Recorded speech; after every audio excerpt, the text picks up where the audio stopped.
வாழ்க வளமுடன்.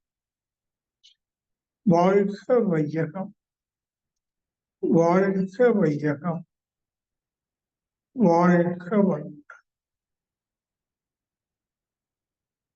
பேரன்புமிக்க சகோதர சகோதரிகளே, இறை மதன் அவர்களே,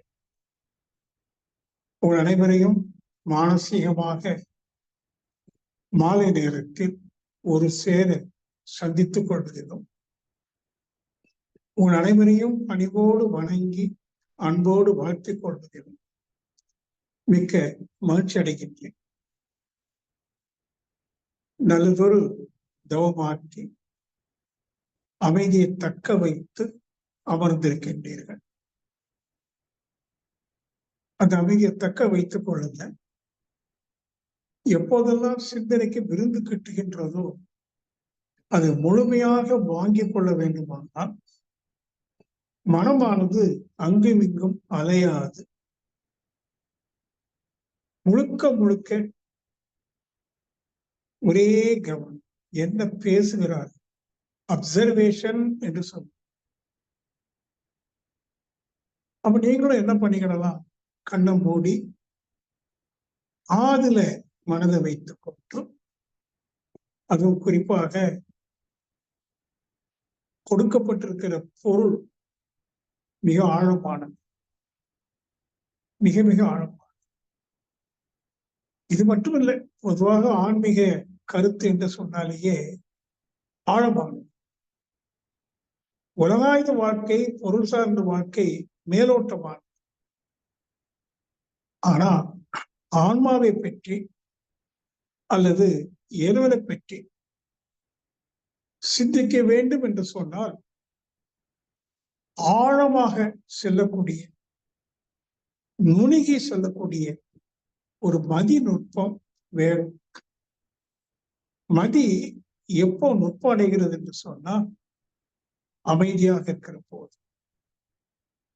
ஒரு பழம் சொல்லுண்டு, ஆத்திரக்காரனுக்கு புத்தி மட்டு. அப்போ ஆத்திரத்துக்கு எதிர்ப்பதம் என்ன? அமைதி. அவன் அமைதியாக இருக்கிறவனுக்கு புத்தி அதிகம். அது என்ன புத்தின்னு சொல்றோம்? விவேக புத்தி. முழுமையாக கேட்கக்கூடிய, கேட்டதை நினைவிலே பதிய வைத்துக் கொள்ளக்கூடிய, மீண்டும் அந்த பொருளை எடுத்து சுயமாக சிந்திக்கக்கூடிய, அந்த சிந்தனையிலிருந்து தெளிவு பெறக்கூடிய ஒரு நிலை வேண்டும் என்று சொன்னால் அமைதியாக இருக்கணும். ஆல்பா ஸ்டேட் என்று சொல்றோம். மனம் அலையாது இருக்கும். கொடுக்கப்பட்ட தலைப்பு என்ன? கரை சேர்தல், குருவின் உதவியோடு. கரை சேர்தல்னா என்ன? அவர் கூட கடைத்தேறல் என்று மதம் சொன்னார்கள். வள்ளுவர் வீடு வேறு என்று சொல்லுகிறார். இப்ப நாமெல்லாம் ஒரு கடல், வினைக்கடல். சம்சாரம் ஒரு சாகர். இல்லற வாழ்வு என்கிற வாழ்க்கையில அது ஒரு வினைக்கடலுக்கு ஒப்பான். அதுல எல்லாருமே தத்தளித்து கொண்டிருக்கிறோம். கரை சேர முடியாம அந்த வினைக்கடல், இல்லற வாழ்வு, பொருள் சார்ந்த வாழ்வு, அதை ஒரு வினைக்கடலாக ஆக்கி தத்தளித்துக் கொண்டிருக்கும். அதிலிருந்து விடுபட்டு கரை சேர. கரை எப்படி இருக்கு? நிலையாக இருக்கு. கடல் எப்படி இருக்கு? அலையாக இருக்கு. ஒரு கடலை பாவனை செய்யுங்களா? கடல்ல பார்க்கிற போது அந்த அலைதான் கண்டது. அப்படியே கரையை பாருங்க, கடல் கரையை பாருங்க, அது நிலையாக இருக்கும். ரெண்டு காட்சி பார்க்கிறோம்.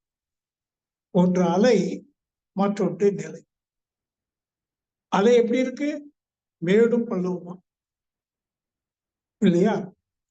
அச்சம் தரக்கூடிய அளவுக்கு இருக்கு. ஒரு படகுல நீங்க கடல்ல போனீங்கன்னா இந்த படகு மேலும் கீழும் ஏன்னா அலை மேல போகும்போது படகு மேல தூக்கும், பயமா இருக்கும். அதுபோல நம்முடைய குடும்ப வாழ்க்கை அலைகள் மிகுந்தது, கரையோ நிலையாக இருக்கு. இப்ப நம்ம கரை சேரணும்னா என்ன அர்த்தம்? நம்ம மனசு அலை எப்படி அலையுது? சுக துக்கம் இல்லையா? இன்னொரு வாழ்க்கையில சுகமும் இருக்கு, துக்கமும் இருக்கு. சுகத்தை ஏற்றுக்கொள்ளக்கூடிய மனதிற்கு துக்கத்தை ஏற்றுக்கொள்ள முடியல. எதிர்த்து போராடு, எதிர்த்து போராடு, முரணடைய. அதைத்தான் என்ன சொல்றோம்? அலை, அலை பாயுது. அலை இருக்கிற வரைக்கும் அமைதி இருப்பதில்லை. அமைதி இல்லைன்னா மகிழ்ச்சி இல்லை. ஒன்றோடு ஒன்று தொட முடியும். அப்ப அமைதியா என்ன? கரை. கடல் கரை எப்படி இருக்கு? அமைதியா இருக்கு, அசையாம இருக்கு. அப்ப கரை என்ற சொல்லுக்கு ஸ்டாட்டிக்னஸ், இருப்புத்தன்மை என்று சொல்லலாம். ஸ்டில்னஸ். அப்ப மனமும் அலைத்து கொண்டிருக்கு, சங்கடப்படுது, சுகம் துக்கப்படுது. அது எப்போது அலையாது நிற்கிறதோ, மனம் அலையாது நிற்கிறதோ, அப்ப கரையில் இருக்கிறோம்னு அர்த்தம். கரை அல்லது வீடு, சொந்த வீடு. வள்ளுவர் வீடு பேருங்கிறார். ஒரு மனிதன் வீடு பேர் அடையும், முக்தி அடையும். இப்ப நம்ம வீட்டுல இல்லையா? நம்ம எல்லாருக்கும் ஆளுக்கு ஒரு வீடு இருக்கு, வீட்டுல தான் இருக்கிறோம். ஆனா என்ன புரிந்து கொள்ளுகிறோம்? இந்த வீடு சொந்த வீடு அல்ல, வாடகை வீடு மாதிரி. சொந்த வீடு தான். இப்ப நான் வீடு சொல்லு, இந்த உடல் ஆன்மாவாக்கிய நான் இந்த உடல்ல இன்னைக்கு வாழ்றேன். எத்தனை உடல் எடுத்து வந்திருக்கிறேன். அப்ப எத்தனையோ உடல் எடுத்து வந்திருக்கேன்னு சொல்லும் போதே இது எதுவுமே நிரந்தரம் இல்லை, டெம்பரரி ஹவுஸ். இப்ப நான் சாந்தி அடையாம இறந்தேன்னு வைத்துக் கொள்வோமே, மீண்டும் ஒரு உடல் எடுக்கிறேன். ஆனால் சாந்தி அடைந்து, மனசாந்தி. இந்த பிறவியில நமது சொந்த வீடு என்பது நான்மா எங்கிருந்து புறப்பட்டுச்சு? நோக்கி பார்த்தீங்கன்னா எல்லையற்ற பரம்பொருள் சுத்தவெளி. சுத்தவெளிதான் வீடு. நம்ம அனைவருக்கும் அதான் வீடு. அப்போ சுத்தவெளி என்கிற கரை, அந்த கரை எப்படி இருக்கு? அசையாம இருக்கு, இருப்பு நிலைன்னு சொல்றோம். மனம் இயக்க நிலை. இப்ப தவத்துல இயங்கிக் கொண்டிருக்கிற மனதினுடைய வேகத்தை படிப்படியா குறைத்து குறைத்து குறைத்து ஒரு கட்டத்துல கொஞ்சம் கூட அசையாம ஒரு நெட்டல், நெட்டல், பீஸ்டில் அப்படி நிற்கும் போது ஒரு அனுபவம் ஏற்படும். எப்படி மனம் அலைந்து பல அனுபவங்களை பெறுகிறது. மனம் புலன்கள் மூலமாக அலை பல வேகத்துல அலையும். ஒவ்வொரு வேகத்திலும் ஒவ்வொரு விதமான அனுபவம். அது எமோஷனல் ஸ்டேட் ஆஃப் மைண்ட் என்று சொல்றோம்.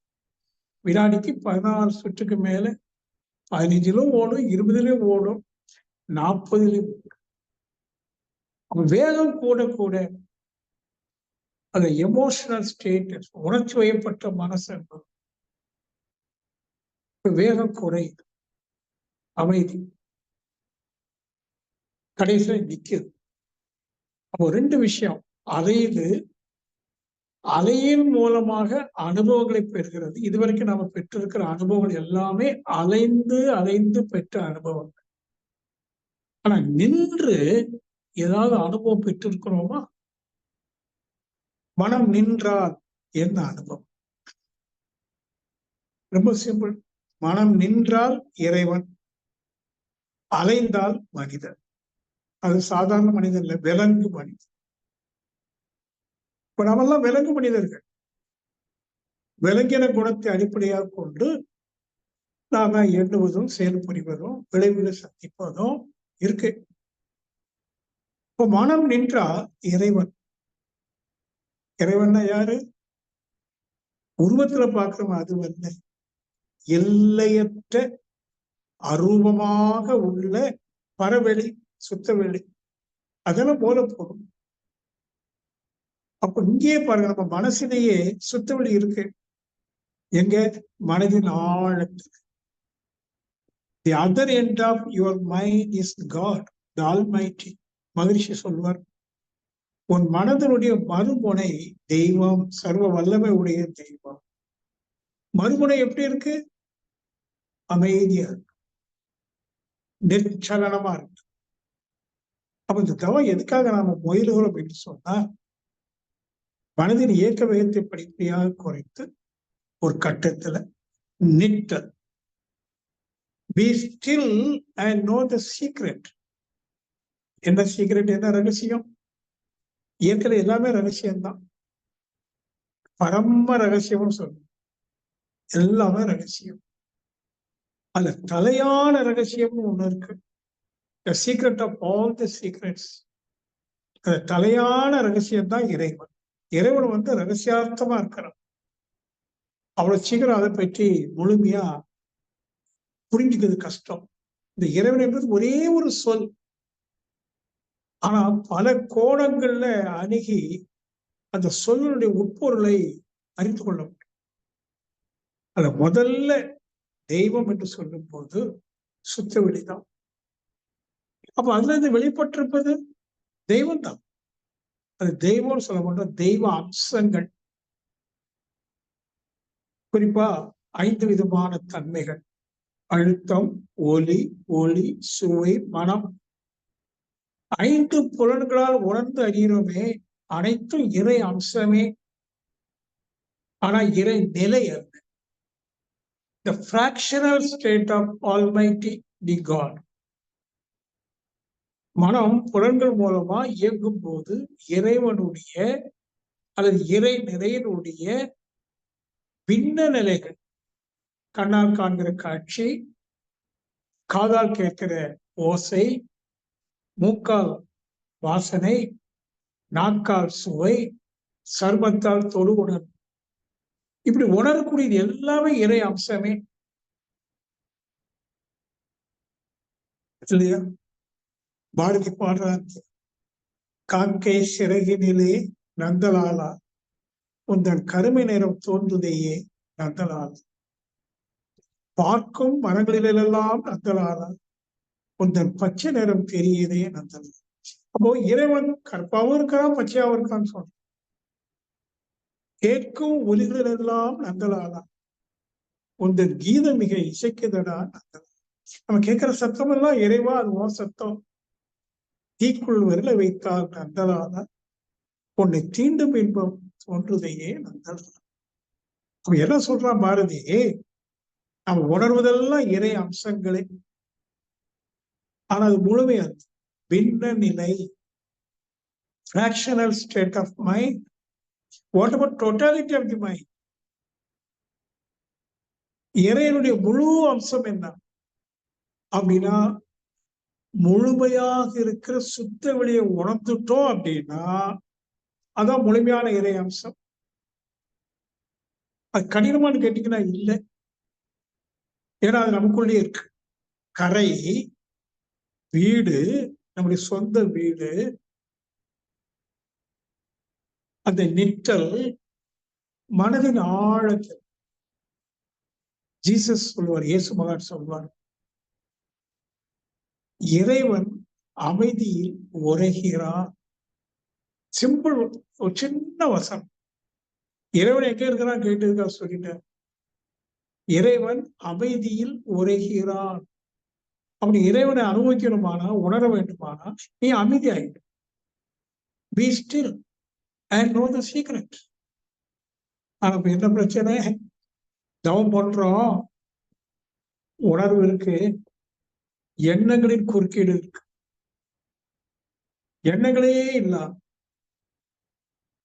இன்னும் சொன்னா உணர்வையும் கடந்து ஒரு பியாண்ட்னஸ், ஆழ்ந்து போகிற போது சப்தங்கள் கேட்குதில்லை. டிவி ஓடிட்டு இருக்கு. நீங்க உள்ள போயிட்டீங்கன்னா தூக்கத்துல கேக்குதா? நைட்ல தூங்கிட்டோம் சீக்கிரமா, பசங்க டிவி போட்டு கேட்டுட்டு இருக்காங்க, நம்ம காது கேட்கலையே. ஏன்? தூக்கத்துல அந்த மனம் ஆன்மாவில ஒடுங்குது. ஆத்ம சாட்சாத்காரம். ஆன்மாவில உறக்கத்துல மனம் ஒடுங்கு. அதே மாதிரி விழிப்பு நிலையில் மனம் ஆன்மாவில் ஒடுங்குமானால் அதான் ஆழ்ந்த அமைதின்னு சொல்ல. அங்கு ஒரு அனுபவம் ஏற்படும். எப்படி மனம் அலைந்து பல அனுபவங்களை பெறுகிறதோ, அதுபோல மனம் நிற்கிற போது ஒரு அனுபவம் அதுக்கு ஏற்படும் போது அதுக்கு தெரியும், இதுதான் ஆதி, இதுதான் அந்தம், இதுதான் தெய்வம். அது எந்த அடையாளமும் தேவையில்லை. யார்ட்டையும் போய் கேட்க வேண்டிய அவசியமே இல்லை. சிலவங்க என்கிட்ட கேட்பாங்க, சார் இறைவனை உணர்ந்துட்டேங்கிறதுக்கு என்ன அடையாளம்? உணர்ந்தவன் கேட்க மாட்டான் அந்த கேள்வி. அவனுக்கு கேள்வி வர, ஏன்னா he knows the secret of all the secrets. அப்படியே தவத்துல நின்று. இப்போ குரு நமக்கு தேவைப்படுது. எப்போ? நிற்பது எப்படின்னு கற்றுக் கொடுக்கணும். நமக்கு சின்ன வயசுல இருந்து ஆடுறது எப்படி, பாடுறது எப்படி, விளையாடுறது எப்படி, படிக்கிறது எப்படி, அதாவது மொத்தத்துல அலைவது எப்படின்னு தான் அப்பா அம்மா சமுதாயம் சொல்லி கொடுத்துச்சு. சும்மா இருக்கு சொல்லி கொடுத்துருங்க. அம்மா அச்சுறுத்துவாங்க, சும்மா இருந்தாலும் அடிச்சு போட வேண்டாம். அவன் பேசுவா கையை கட்டி எடுத்துட்டு உட்கார்ந்து. அவன் மைண்ட் சும்மா இருக்குமா? சொல்லிக் கொடுக்கலையா? சொல்லிக் கொடுக்க தெரியாது. How to be still, எப்படி மனதை நிறுத்துவது? மகிழ்ச்சி அழகா சொல்லி கொடுத்துட்டாரு.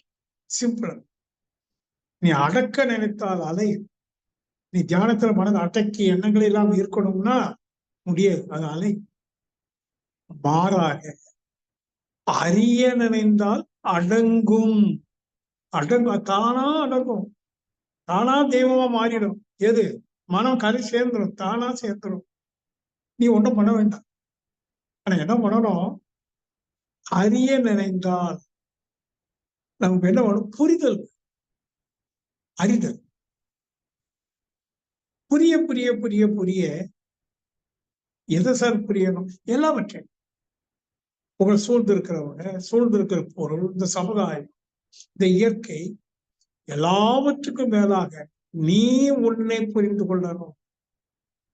உன்னையே நீ அறிவாய்னு சொன்னானே சாக்ரட்டிஸ். முதல்ல உன் மனசு எப்படி இருக்கு? எடுத்ததுக்குவாறு மனசு எப்படிலாம் நடிக்குது, எவ்வளவு பொய் சொல்லுது. அன்பா இருப்பது போல இருக்கா இல்லையா? அன்பு இல்லை, எப்படி எப்படியோ ஓடுது. இதுக்கு பேரு சச்சினஸ் ஆஃப் த மைண்ட் ஆங்கிலத்துல சொல்லுவாங்க. சச்சினஸ் ஆஃப் த மைண்ட். அதான் மனம் எப்படி இருக்கு. இப்போ சச்சினஸ் ஆஃப் த ரோஸ் அப்படின்னா, ரோஜா எப்படி இருக்கு? வாசனையா இருக்கு. இப்போ சச்சினஸ் ஆஃப் த ரோஸ் என்னன்னா, அந்த குறிப்பிட்ட ரோஸுங்கிற smell. Suchness of the fire, நெருப்பு எப்படி இருக்கு? சுடும். அதனுடைய suchness. What about your suchness? My suchness. குரு சொல்றாரு, ஓ மனசை பார். எப்படி சொல்லி கொடுக்குறாரு? எண்ணம் ஆராய்கள். மனம் எப்படி இருக்குன்னு சொன்னா, எண்ணங்கள் எப்படி வருதோ அதான் மனசு. எண்ணங்கள் என்னன்னா, உள்ள இருக்கிற குப்பை. சட்டியில இருக்கிற ஆப்பிள வரும் சொன்ன மாதிரி, இந்த மனதின் தன்மை என்னன்னு கண்டுபிடிக்கணுமானா எண்ணங்களின் தன்மை என்ன. நான் இந்த மாதிரி கர்மா கொண்டு வந்திருக்கிறேன். இதை ஊழையும் உட்பக்கம் காணுதல் என்று வள்ளுவர் சொல்றார். ஊழ் வினை. ஊழையும் உட்பக்கம் காண்பர், உழைவின்றி தாளாது முயல்பவர். யார்? ஒருத்தர் சோம்பேறித்தனம் இல்லாம தொடர்ந்து விழிப்புணர்வோடு எனக்குள்ள இருக்கிற ஊழ் வினை என்ன, சஞ்சித பிராரப்த கர்மா எப்படி இருக்கு. இங்கதான் குரு சொல்லி கொடுக்கிறார். இறைவன் யார் என்று சொல்லிக் கொடுப்பது ரெண்டாவது. முதல்ல நீ யார்? உன்னுடைய தன்மை என்ன? நீ என்ன மாதிரி கர்மாவை கொண்டு வந்திருக்க? நீ எடுத்துக்கிட்ட மாதிரி எப்படிலாம் ரியாக்ட் பண்ற, ஆக்ட் பண்ற, ஜஸ்ட் வாட்ச் இட். அவ புரிய ஆரம்பிக்க, நமக்கு எவ்வளவு கோபம் வருது, கோபம் வந்தா எப்படி ரியாக்ட் பண்றோம். மனைவிட்டு அன்பா இருக்கிற மாதிரி இருக்குமே, உண்மையில அன்புதானா இல்ல பாசாங்க காரியம் அதற்காக உள்ள போங்க. யார் உள்ள போறாங்களோ அவங்களுக்கு தெரியும், நான் போலி மனிதன், என்கிட்ட சத்தியம் இல்லை, நான் அன்பா இருக்கிற மாதிரி நடிக்கிறதெல்லாம் ஒரு நடிப்பு தான், காரியம் ஆவதற்கு உண்மையாக இல்லை. இதான் ஊழலை உட்பக்க காரணம். இருக்க முடியாது. சரி, பியூட்டி என்ன தெரியும், சச்சினஸ் மைண்ட் எப்படின்னா, இந்த மனம் என்பது என்னன்னு கவனிக்கணும். அப்படின்னா பல கோணங்களை பல் சொல்றோம். அது ஒண்ணும் அனுபவங்களின் தொகுப்பு மனம். எனது அனுபவங்களின் தொகுப்பு. என்ன அனுபவம்? எவ்வளவோ அனுபவங்கள். அது ரெண்டா சுருக்கி இன்ப அனுபவம், துன்ப அனுபவம் சொல்றோம். நம்ம விலங்கா இருக்கிற போது ஏற்பட்ட அனுபவம், பிறகு மனிதனாக ஏற்பட்ட போது உள்ள அனுபவம், எல்லாம் சேர்ந்த ஒரு கலவை தான் மனசு. இது என்ன விஷயம் கேட்டீங்கன்னா, இந்த அனுபவங்கள் அனைத்துமே எந்த அலைவரிசையில பதிவாயிருக்கு தெரியுமா உங்களுக்கு? வினாடிக்கு 14 சுற்றுக்கு மேலத்தான் நமக்குள்ள இருக்கிற பதிவுகள். 14 இருந்து 45. புலன்கள் வாயிலாக பெறக்கூடிய அனுபவங்கள் அத்தனையும் உணர்ச்சி வயப்பட்ட அனுபவங்கள். உணர்ச்சினா என்ன? Beta wave. வினாடிக்கு 14 சுற்றுக்கு மேல. நேற்று கூட நமது நண்பர் ஞானாசிரியர் நாகராஜன் பேசிட்டு இருக்கும் போது இந்த விளக்கத்தான் சொன்னேன். நமக்குள்ள இருக்கிற இம்ப்ரீஸ், பாவ பழிச்செயல் பதிவுன்னு சொல்றோமே, பாவ பழிச்செயல் பதிவு அத்தனையும் வினாடிக்கு 14க்கு மேல இயங்கி பெற்ற அனுபவம்.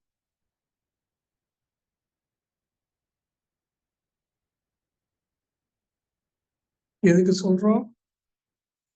இதான் நமக்குள்ள இருக்கு. இப்போ 14 சுற்று கீழே மனசை கொண்டு வந்தால் இந்த அனுபவ பதிவுகள் நம்மளை ஒண்ணுமே செய்யாது. இப்போ பாவப்பழி செயல் பதிவுகளும் போக்கு வழிகளும் சொல்லி மகிழ்ச்சி நீண்ட ஒரு விளக்கம் கொடுத்திருக்காங்க. ஆனா இப்ப நம்ம கொஞ்சம் உள்ள போனோம்னா, பதிவுகளை எல்லாம் போக்குறதுக்காக போராட வேண்டாம். லெட் இட் பி, அது இருக்கட்டும். பதிவெல்லாம் அழிக்க முடியாது. மாறா விழிப்பு நிலையில் இருந்தால், விழிப்பு உணர்வோடு இருந்தால், விழிப்புணர்வு எப்போ வரும்? அமைதியா இருந்தா வரும். ஆஃபால வரும். வினாடிக்கு 14 சுற்று கேடு. அங்கிருந்து நம்ம சிந்திக்க ஆரம்பிச்சோம்னு சொன்னா, நாம பாவ வினைகளை மேலும் மேலும் செய்ய மாட்டோம். இதுதான் மனதை அறிதல்.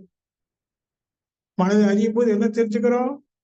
நாம பெற்ற பதிவுகள் அனைத்தும் வினாடிக்கு 14 சுற்றுக்கு மேல 40 வரைக்கும். இப்ப இதுல இருந்து விடுபட்டு கரை சேரணும்னு சொன்னா 14 சுற்று கீழே வந்து பழக்கணும். மனசு கொஞ்சம் கொஞ்சமா பழக்கணும்.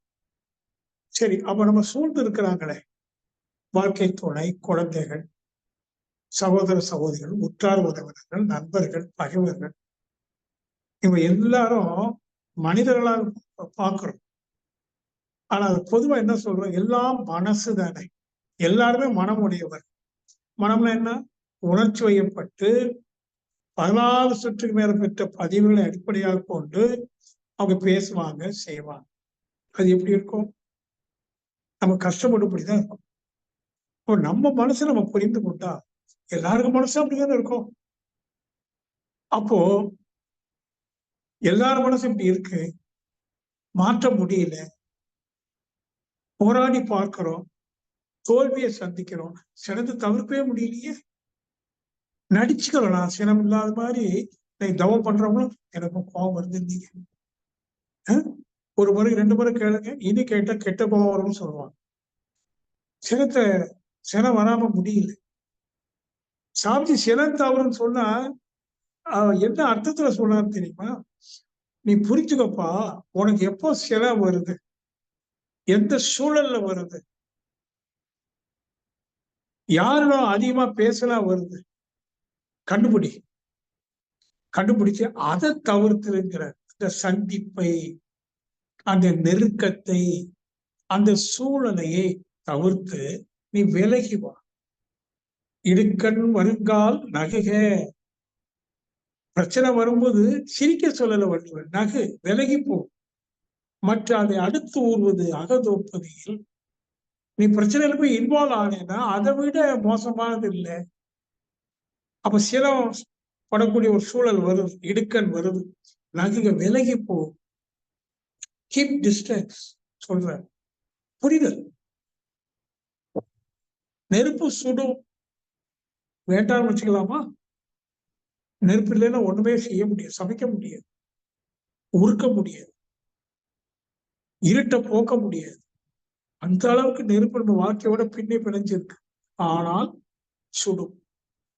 இப்ப நமக்கு தெரியும் நெருப்பை எவ்வளவு தொலைவில் வைத்து பயன்படுத்தலாம், எப்படி கையாளலாம் தெரியும்.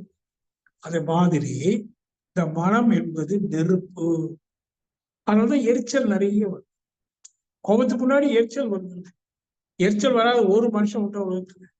ஏன்? மனம் நெருப்புக்கு ஒப்பானது. சோ அந்த மனதிலிருந்து இருந்து நாம எப்படி விலகி நிற்கிறது? இதுதான் பெரிய விஷயம். வெளியில் இருக்கிற நெருப்பை விட்டு விலகிடலாம். நமக்குள்ளேயே இருக்கிற, நானாகவே இருக்கிற அந்த மனதை விட்டு எப்படி விலகுவது? இதை விலகணும்னு வற்புறுத்துறாரு வள்ளுவர். யாதெனின் நீங்கியான் நோதல். ஒரு நோதல் எப்படி இருக்கணும்? யாதெனின் எதுவாக இருந்தாலும் சரி, கோடி ரூபாய் தரானா இருக்கட்டும், மினிஸ்டர் ஆக்குறானா இருக்கட்டும், யாதெனின் அதெல்லாம் கிடைச்சா எப்படி இருக்கும்? அதை விட்டும் நீங்கி விலகி நோதல். அதனின் இளன், அதனால வரக்கூடிய துன்பம் உனக்கு இல்லை. அப்ப நீங்க என்ன கத்துக்கணும் தெரியுங்களா? எப்படி விலகுதல், how to get it off. விலகுதல் ஓடுறது இல்லை. பழைய ஒரு உதாரணம் சொல்லுவாங்க, தாமரையிலையும் தண்ணீரும் போல. தண்ணி என்ன பண்ணுது? தாமரை இலையில உறவாடுது, லவ் பண்ணுது, உறவாடுது. ஆனா நல்ல ஜோடிக்க ஒட்டாது. ஒட்டினால் உறவாட முடியாது, ஒட்டிக்கிட்டு. அப்ப எப்போ ஒட்டலையோ அப்ப அந்த உறவாடுதல் இனிமையாக இருக்கும். உங்க கணவன் மனைவி வாழ்க்கையை பாருங்க. நீங்களும் உங்க கணவனும் மனைவியும் ஒட்டி உறவாடுறீங்களா, ஒட்டாம உறவாடுறீங்களா? எப்பெல்லாம் சண்டை கூட ஞாபகம் வச்சுருக்கீங்க, நீங்க ஒட்டுறீங்கன்னு அர்த்தம். ஒட்டாதீங்க, வெட்டுங்க, ஆனா உறவாடு. நான் முன்னாடியே சொல்லுவேன், ஒரே கட்டில தான் படுத்துருக்கோம் கணவன் மனைவியும், ஒரே குடும்பத்துலதான் இருக்கோம், குழந்தைகள்லாம் சேர்ந்து வாழ்றோம். ஆனா சார்ந்து வாழாதீர்கள்னு நான் ஒன்று சொல்லுவேன். நல்லா கவனிக்கணும். சேர்த்து வாழும் இல்லையா? கூடி பெறுது மகிழ்ச்சி, சேர்ந்துதான் வாழும். ஆனா சார்ந்து வாழும். உங்க மனைவியோ கணவனையோ குழந்தைகளையோ சார்ந்து வாழக்கூடாது. சார்புகிட ஒழுகம். அப்ப இதை பற்றி நீங்க சிந்திக்கணும். இதுதான் குரு சொல்லி கொடுக்கிறார். குரு நமக்கு எதுக்கு தேவைன்னா, யாரு குரு? Who is the authentic master? Ramana மகர்ஷிட்ட ஒருத்தன் கேட்கறான். ரமண மகர்ஷிட்ட பால் பிரிண்டன் ஒருத்தன் கேட்கறான். அவன் விளங்காரன். ஞானத்தை தேடி ஆன்மீக பூமியாக பாரதத்துக்கு வருகிறான். இமயமலையிலாம் சுத்துறான். கடைசியில காஞ்சிபுரத்துக்கு வர்றான்.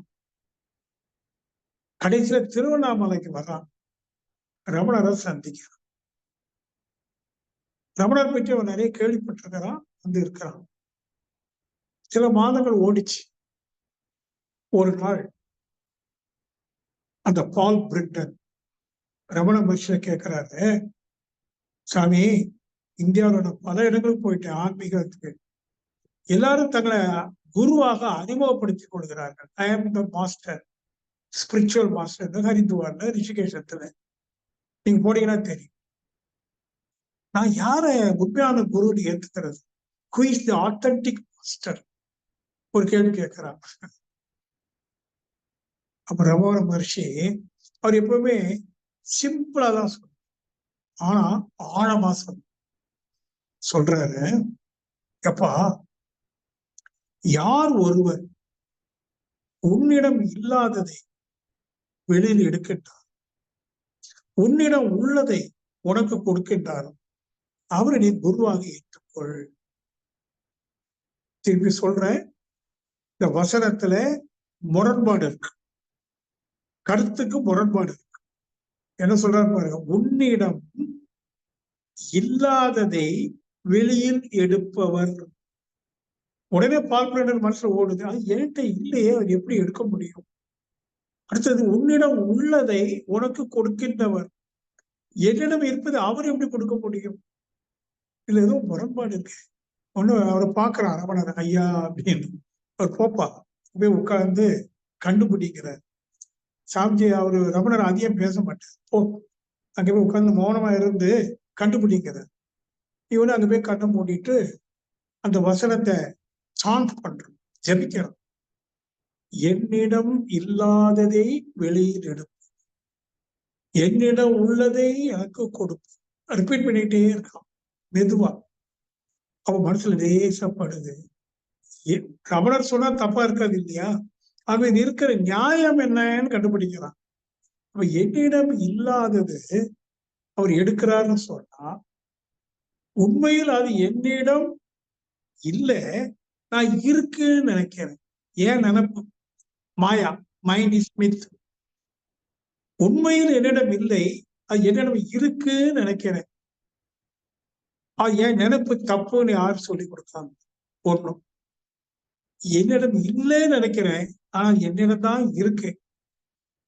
உன்னிடம் உள்ளதை உனக்கு கொடுக்கின்றவர். என்னிடம் இருக்கு, நான் இல்லைன்னு நினைக்கிறேன். அது எது? இறைவன். இறைவனை எங்க தேடுறோம்? வெளியில.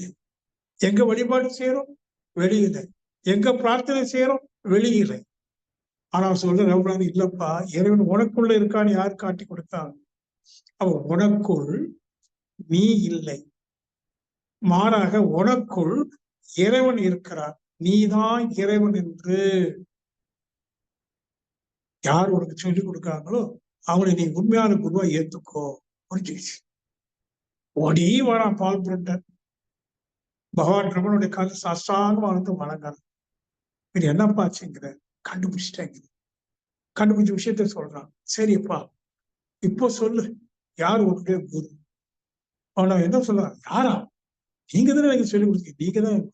ஆனா மாங்கா மடையா, கண்டுபிடிச்சு நீ தானே. நீங்க கண்டுபிடிச்சிட்டே, நான் ஒருத்தன் இல்லை, மாறா இறைவன் மட்டுமே இருக்கிறான். கண்டுபிடிச்சு நீயா நானா? நீ தானே. அவன் நீதான் குரு உனக்கு. இப்ப பாருங்க, கரை தேர்தல் என்று சொன்னா, தன்னை எவன் குருவாக பார்க்கிறான், அதாவது குரு என்றால் சாட்சாத் பரபிரம்மம். குரு சாட்சாத் பரபிரம்மம்.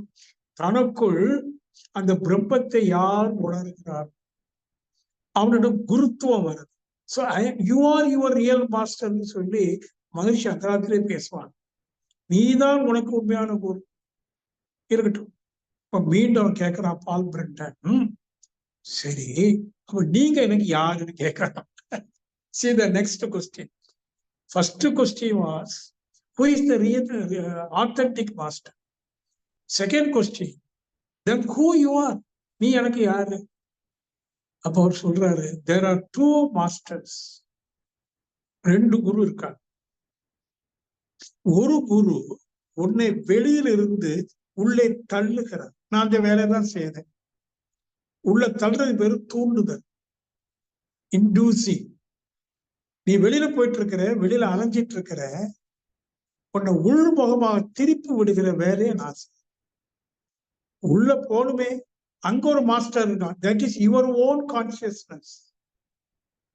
உன்னுடைய உள் உணர்வு, இன்னர் பீயிங், எப்போதும் சாஸ்வதமா பிரகாசமா ஜொலித்துக் கொண்டிருக்கிற யுவர் இன்னர் பீயிங். ஒண்ணு ஒரு குரு வெளியில இருக்கு, பிசிக்கல் மாஸ்டர். இப்ப வேதாத்திரி மகிழ்ச்சி நமக்கு யாரு? ஒரு பிசிக்கல் மாஸ்டர். ரியல் மாஸ்டர் ரெண்டு, எனக்குள்ள இருக்கிற ஸ்பிரிச்சுவல் ஆன்மா. இங்கதான் பாருங்க, குரு நமக்கு எப்படிலாம் நம்மளை வழி நடத்தி கரை சேர்க்கிற. இப்ப கரைனா என்ன? என்னுடைய வீடு, சொந்த வீடு. நான் எங்க இருந்து புறப்பட்டேன்? கோடி கோடி பல்கோடி ஆண்டுகளுக்கு முன்பு விண்துகளாக புறப்பட்டார். பஞ்சபூதங்களாய், பல பல ஜீவனங்களாய், மனிதனாகி, மனிதனை எத்தனையோ பிறவி எடுத்து இப்ப இந்த உடல் எடுத்து நிக்கிறேன். என் வயச, நான் வந்த காலத்தை யாராவது சொல்ல முடியுமா? அதுதான் வீடு. வீடு வீடாமை. அந்த வீடு இப்ப எங்க இருக்கு? அதுவும் நமக்குள்ளே, இந்த உடலுக்குள்ளேயே தான். That is another beauty. இது வாடகை வீடுன்னு சொன்ன இந்த உடலை, ஆனா இதுக்குள்ளேயேதான் உண்மையான வீடு இருக்கு. அந்த வீடை இயேசுபான் எப்படி சொல்றாரு? பரலோக ராஜ்யம் சொல்றாரு. அந்த வீடு இருக்குப்பா, அது எங்க இருக்கா? சமீபத்தில் இருக்கிறது. மனம் திரும்புங்கள். மனம் வெளியில பாக்குது, உள்ள பாருங்க. அப்ப பரலோக ராஜ்யம் எங்க இருக்கு? உள்ள இருக்கு. அது ஆங்கிலத்துல பைபிள் எப்படி சொல்லப்பட்டிருக்குன்னா, the kingdom of God is within you. இறையின் ஆளுமை. The kingdom of God is within you.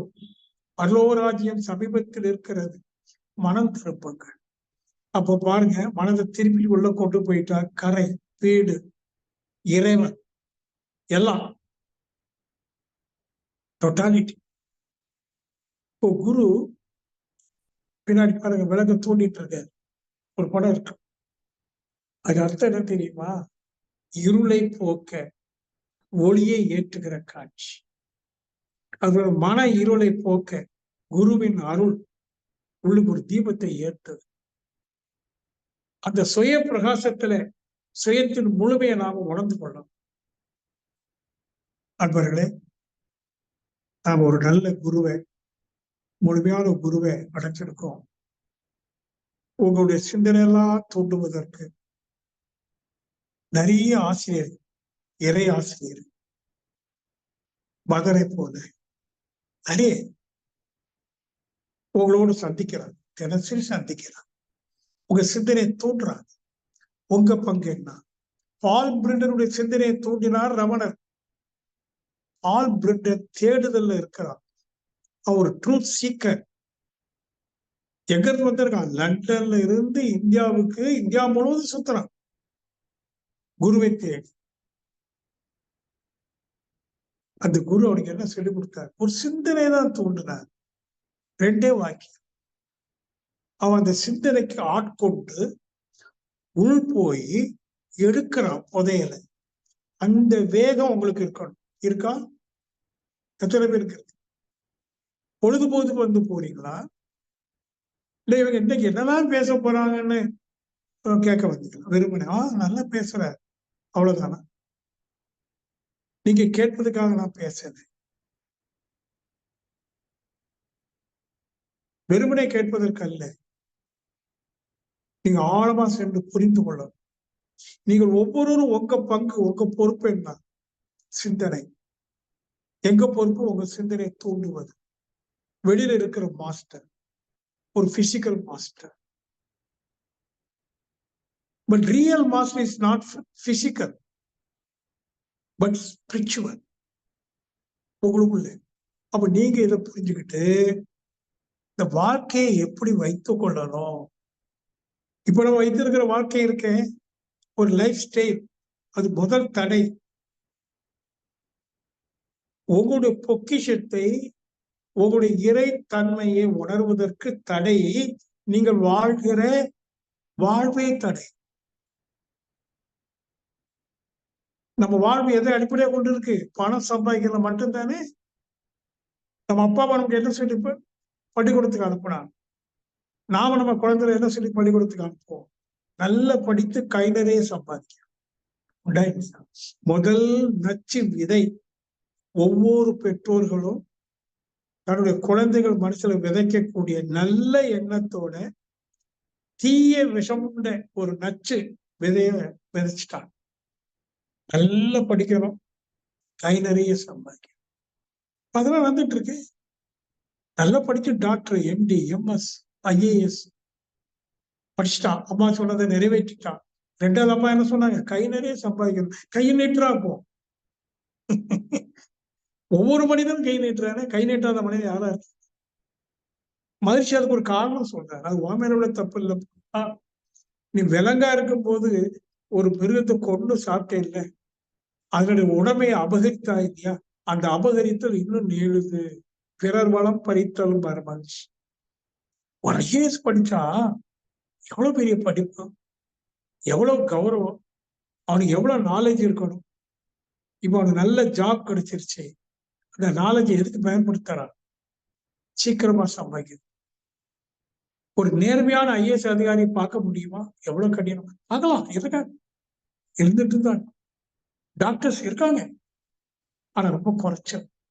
நீங்க எப்படி, நான் எப்படி? நம்ம ஒவ்வொருத்தரும் ஏதோ ஒரு தொழில் இருக்கு. நம்ம தொழில தர்மத்தோட தொழில் செய்யறோமா, கைநீட்டுறோமா? வியாபாரத்துல எத்தனை ஏமாற்றம், கலப்படம், உணவுல கூட, விவசாயத்துல கூட கலப்படம் உண்டாது. இந்த உலகம் எங்க இருக்கு இப்போ? சத்திய புருஷன் யாரு? ஜீசஸ் தன்னை உணர, நானே சத்தியமா இருக்கிறேன்னு கண்டுபிடிச்சாரு. நீங்க கண்டுபிடிங்க, நான் கண்டுபிடிக்கணும். நானும் சத்தியவான், எனக்குள்ள சத்தியம் இருக்கு. ட்ரூத், சத்தியம்னா ட்ரூத். இறைவன் இருக்கான், அவன் சத்திய புருஷன். உணராம இருக்கான். நான் என் நண்பர் நாகராஜன் அடிக்கடி சொல்லுவேன், சின்ன வயசுல சின்ன வயசுல ஆன்மீகம் சொல்லிக் கொடுக்க முடியுமான்னா சின்ன வயசுலதான் சொல்லிக் கொடுக்க முடியும். இளமையில் கல்.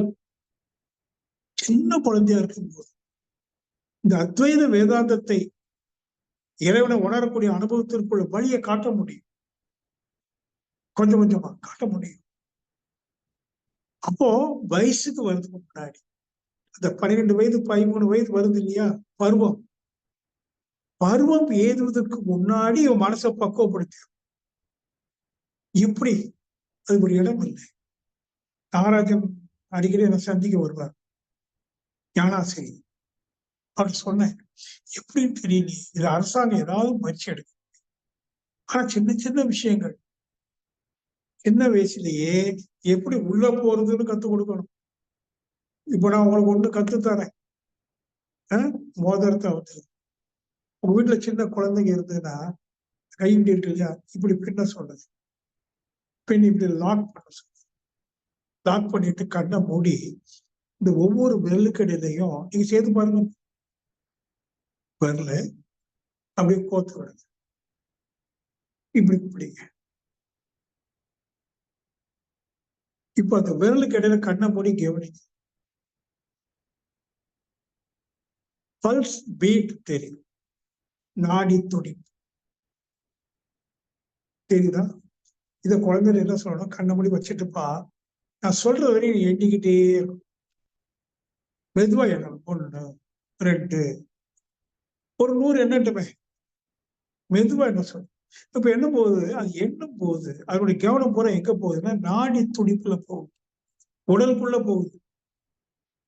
அவர் மூச்சை கண்ணபடி கவனிச்சுட்டு மூச்சு விடணும், எடுக்கணும், கவுண்ட் பண்ணிக்கிட்டே வாட்ஸ். சின்ன குழந்தை 2 வயசு 3 வயசா இருந்தாலும் செய்யும். இப்படியே வளரும் போதே அக நோக்கு பயிற்சி கொடுத்துட்டோன்னு வைங்களேன். இப்ப 12 15 ஆயிடுச்சு பருவம். இப்ப குண்டலினி சக்தியை எழுப்பி விடுங்க. அவருடைய உள் உணர்வு இருக்கு, தட் இன்னர் பீயிங், அது அவேக்கன்ட் ஸ்டேட் வந்துடும். பி அரைஸ் அண்ட் அவேக்னு சொன்னானே விவேகானந்த், அந்த அவேர்னஸ், அவேக்னஸ் வந்துடும். அவன் ஐஏஎஸ் ஆகி வரான்னு வைங்களேன், இந்த நாடு அப்படி செழிக்கும். அவர்களே குரு சாட்சாத் பரபிரம்மம் எங்க இருக்கு இப்போ? உண்மையில உள்ள இருக்கு. எனக்கு நான் தான் குரு, உனக்கு நீ தான் குரு. ஆனா நீ தான் உனக்கு குருன்னு சொல்லிக் கொடுக்கிறதுக்கு ஒரு குரு வேணும், அவர் தான் வெளியில இருக்கார். அதான் திருவள்ளுவர் கடவுள் வாழ்த்துல முதல் அதிகாரத்துல ஒரு குரல் சொல்ற, அறவாளி அந்தணன் தால் சேர்ந்தார்க்கு அல்லார் பிறவாளி நீந்தல் அறிவு. அந்தணன்லாம் யாரு? பூடல் போட்டவன் இருக்கு. அந்தம் அந்தம் இறைவன் அந்தத்தை உணர்ந்தவன் அந்தனன். அப்படி அந்தத்தை உணர்ந்த அந்தனின் தாள் சேர்ந்தார்கள். வேதாத்திய பயிற்சி ஒரு அந்தனன், அந்தத்தை உணர்ந்தவன். அவன் தாள் சேருதுன்னு சொன்னா அவன் காட்டுற வழியில போல பிறவாளி நீந்தல் அரிது. இங்க பிறவாளின்னு சொன்னது இந்த உலகாயுத வாழ்க்கை கடல், வினைக்கடல், திளைக்கும் வினைக்கடல். அருந்து வருவதற்கு அவங்க வழிகாட்டு. ஆக அன்பர்களே, சுருக்கமா நமக்கு ஒரு குரு கிடைச்சிருக்கார். இன்னைக்கு அவர் இல்லை, பிசிக்கலா அவர் இல்லை. அவர் கொடுத்த கருத்துக்கள், வேதாத்திரிய கருத்துக்கள், அத்வைத வேதாந்த கருத்துக்கள் இருக்கு. நான் டெய்லி அனுபவிக்கிறேன் அந்த கருத்தை. அடிக்கடி இவ்வளவு பேசினாலும் கூட நான் ஓய்வா இருக்கும் போது அவர் சொன்னதெல்லாம் அப்படி நினைப்பேன். அப்படி நினைக்க அது ஒரு தவமா மாறும். அந்த தவத்தோட மகிழ்ச்சி, ஆனந்தம். வெளியில என்ன இருக்கு? பசிச்சா சோறு வெளியில இருக்கு.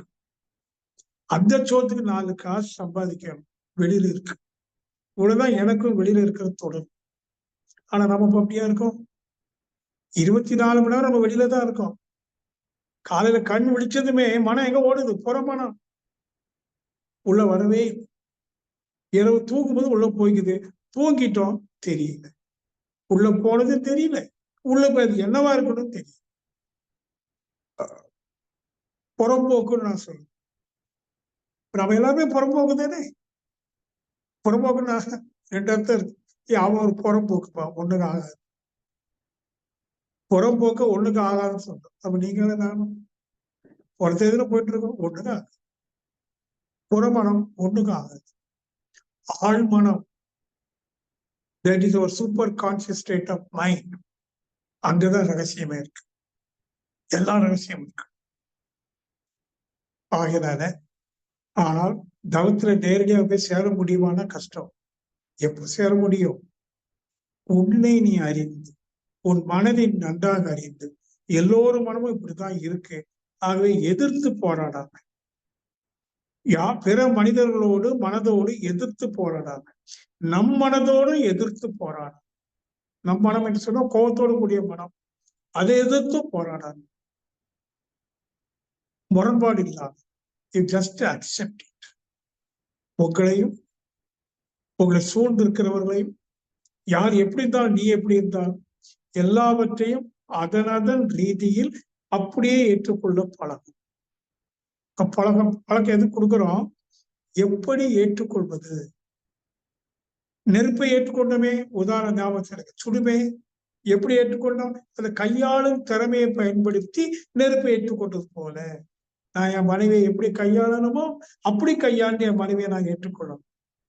என் பிள்ளைகள் அது மாதிரி நீங்க அப்படி ஏற்றுக்கொள்ள பழக பழக ஒரு கட்டத்துல மனசு முழு சமாதானம் அடையும். கான்ஸ்டன்ட் பீஸ், சமநிலை அடையும், சமாதானம். அன்னைக்கு உங்க தவத்துல இந்த நான் இருக்க, அகங்காரம் இருக்க, மாற இறைவனுக்கு அனுபவம். வாழ்க வளமுடன். நிறைவு செய்கிறேன். ஏதாவது கேட்கணுமானா கேட்டுக்கிறேன். வாழ்க வையகம், வாழ்க வையகம், வாழ்க வளமுடன். குரு வாழ்க, குருவே துணை. ஐயா, இன்னைக்கு குருவின் துணை கொண்டு கரை சேருதல் அப்படிங்கிற தலைப்புல ரொம்ப மிகவும் அருமையான தகவல்களை கொடுத்தீங்கய்யா. மனமானது அலையாம இருக்கணும். அப்படி அலையாம இருந்தாதான் நம்ம நுணுங்கி செல்ல முடியும். அதனால மதிநுட்பத்தையும் விவேக புத்தியையும் சுயமாய் சிந்தித்து தெளியக்கூடிய மனதையும் நம்ம அடைய முடியும். அப்ப வீடு பேரு அப்படின்னா என்ன? சம்சார கடல்ல தத்தளிக்கிறோம். எப்படி பொருள் சார்ந்த வாழ்க்கை, மற்ற எல்லா வாழ்க்கையிலையும் வாழ்றோம். அப்ப அந்த மாதிரி வாழ்க்கை வாழும்போது நம் மனம் எப்பயும் அலைந்து கொண்டே சுக துக்கங்களையும் அனுபவிச்சு கொண்டேதான் இருக்கும். ஆனா அந்த மனம் அமைதியான நிலையில இருந்தாதான் அந்த கரை என்ற அந்த நிலையை இருப்பு தன்மைக்கு நம்ம மனம் வர முடியும். அப்ப மனம் எப்ப அலையாம இருக்கும் அப்படின்னா, நம்ம அந்த கரை சேர்றதுக்கு மனம் அமைதியா, அதாவது சாந்தின்னு சொன்னீங்க. சாந்தி அடைந்த உடலுக்கு தான் அந்த வீடு தேவைப்படாது. அமைதியா எப்பவுமே சலனம் இல்லாம இருக்கும். நமக்கு சொந்த வீடு எப்பவுமே சுத்த வெளிதான். அததான் நம்ம நினைச்சுக்கணும். அப்ப என்ன செய்யணும்னா, அலையின் மூலம் உணர்றவன் தான் மனிதன். மனம் நின்றால் அவன் இறைவனோட ஒன்றாவான் அப்படின்றத அழகா எங்களுக்கு பாரதியார் கவிதைகள் மூலமும் சாக்ரட்டிஸ் உதாரணத்தின் மூலமும் எங்களுக்கு ரமண மகரிஷியை சந்திச்ச அந்த பால் பிராண்ட் அப்படிங்கிறவர் மூலமும் அழகா சொன்னீங்க. அதே மாதிரி எண்ணம் ஆராய்தல் மூலம் மனசை தூய்மைப்படுத்தலாம். ஊழ்வினை உள்பக்கம் என்ற குறளையும் அழகா சொல்லி, பிரச்சனையெல்லாம் வரும்போது நம்ம எப்படி இருக்கணும்? தாமரை இலை தண்ணீர் போல இருக்கணும். ஒரு குடும்பத்துல கணவன் மனைவி சேர்ந்துதான் வாழணும், சார்ந்து வாழக்கூடாது அப்படின்றதையும் ரொம்ப அழகா சொன்னீங்கய்யா. நமக்குள்ள இருக்கக்கூடிய இறைவனை நாம தேடணும். அப்ப அதுக்கு 2 குரு. ஒரு குரு வந்து உன் உள்முகத்தை தேடு அப்படிங்கிறாரு. அப்போ உள்ள போய் தேடுறது, நம்மளே தேடிதான் உள்ள இருக்கிற இறைவனை நம்மளால காண முடியும். அப்ப நல்ல தெளிவு பெறணும்னா தவத்திலே நல்லா இருக்கணும். குழந்தைகளுக்கு அகநோக்க பயிற்சின்னு ஒரு பயிற்சி வேற ஒண்ணு சொல்லி கொடுத்தீங்க. ரொம்ப சந்தோஷம் ஐயா. அப்ப கையாளும் திறமையிலையும் நாம குடும்பத்திலையும் நம்ம அதாவது குருவின் துணையோடு கரையேற வேண்டும் என்றால் நாம வந்து அகநோக்கு பயிற்சியின் மூலம் எது நடந்தாலும் அதை ஏற்றுக்கொள்ள வேண்டும். சமநிலையோடு எல்லாத்தையும் பார்க்கும்போது நம்மள்ட்ட உள்ள அகங்காரம் ஆணவம் எல்லாம் மறைந்துவிடும்.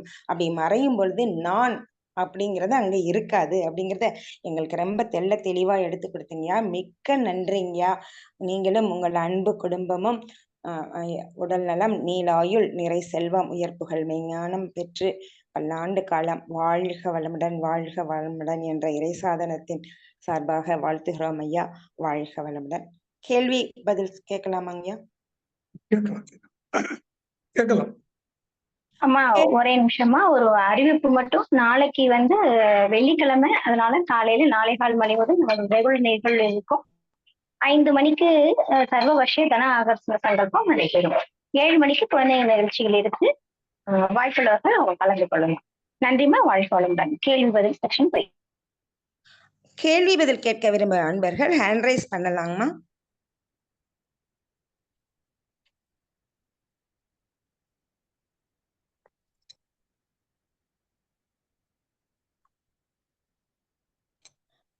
கேள்வி பதில் கேட்கும் அன்பர்கள் யாராவது இருந்தால் ஹேண்ட் ரைஸ் பண்ணலாம்.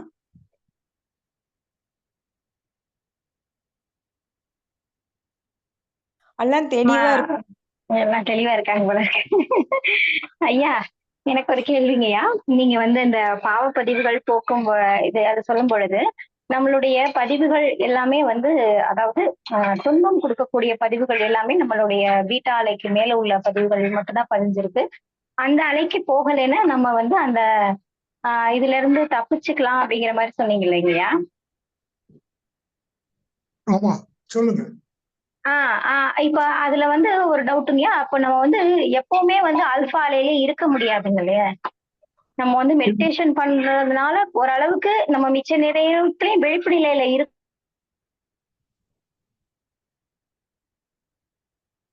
அது வந்து டவுட் இல்ல. ஆனா நம்ம எப்பவுமே அந்த ஆல்பா நிலையில இருக்கோமா அப்படிங்கறது வந்து நீங்க பேசுறது கட் ஆகுது. கட் ஆகுதா? இந்த ஒரே நிமிஷம். பரவாயில்ல, நீங்க உங்க கேள்வியை நான் புரிஞ்சுக்கிட்டேன். விழிப்பு உணர்வு தான் ஆல்பா ஸ்டேட். ஆல்பா ஸ்டேட்டுக்கு வராம நீங்க விழிப்பு உணர்வுல இருக்க முடியாது.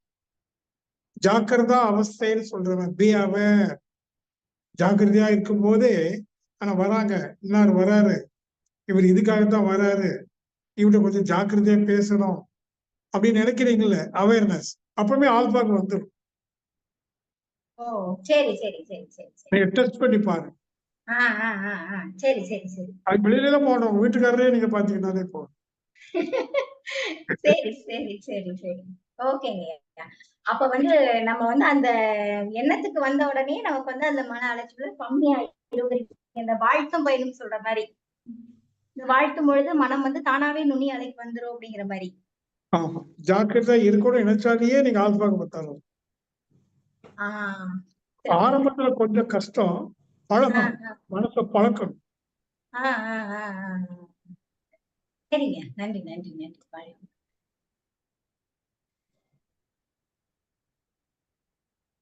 ரங்கநாயகி அம்மா வாழ்க வளமுடன்மா. அம்மா வாழ்க வளமுடன். ஐயா வாழ்க வளமுடன் ஐயா. வாழ்க வளமுடன். கேளுங்கம்மா.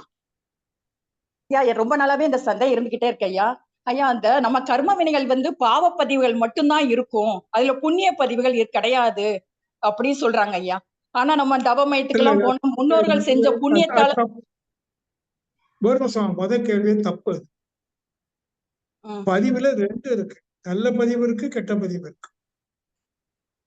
எல்லாமே பாவ பதிவு அல்ல, புண்ணிய பதிவு இருக்கு. இப்போ ஒரு குரு கிடைச்சிருக்காரு, ஆமா ஐயா. அப்போ உங்க பெற்றோர்கிட்ட புண்ணிய பதிவு உங்கள்கிட்ட இருக்குல்ல, வேற என்ன வேணும்? நல்ல பதிவு இருக்கு, நிறைய இருக்கு. நம்ம கொண்டு வந்த பதிவுகள்ல புண்ணிய பதிவுகளும் இருக்கு, நிறைய இருக்கு. சரி. ஏன்னா இப்ப வாழும் போது துக்கத்தை மட்டுமா சந்திக்கிறோம், சுகத்தையும் சந்திக்கிறோமா இல்லையா? ரெண்டுமே இருக்கு. நன்றி ஐயா. வாழ்க வளமுடன்.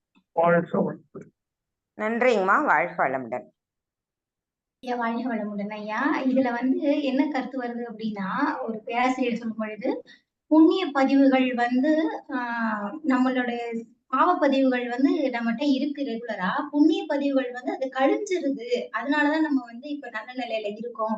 நம்ம நல்ல நிலையில இருக்கும்போது அது வந்து கழிக்கிறதுனாலதான் நம்ம நல்ல நிலையில இருக்கோம், அதனால மிச்சம் இருக்கிறது பாவப்பதிவு மட்டும்தான் நம்மகிட்ட இருக்கு அப்படிங்கிற மாதிரி சொல்றாங்க இல்லையா?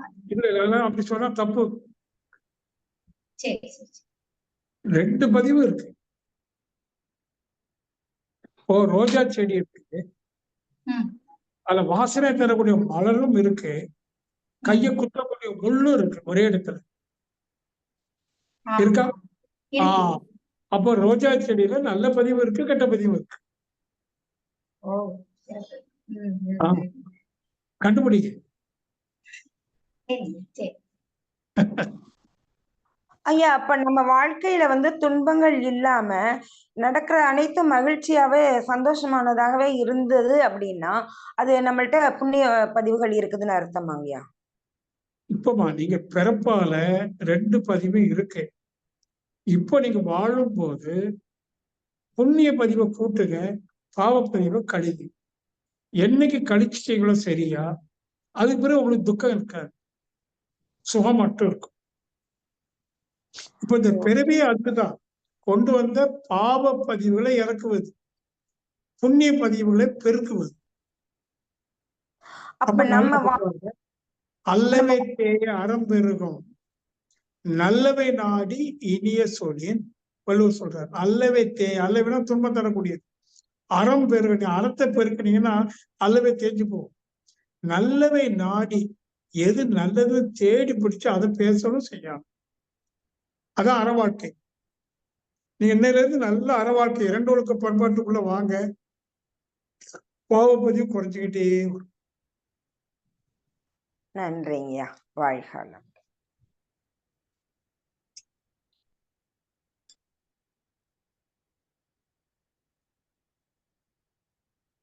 அம்மா எண்ட் பண்ணிக்கலாமா? ஐயா நீங்க ரிலீவ் ஆறதா வாழ்த்துட்டு எண்ட் பண்ணிக்கலாம். வாழ்க.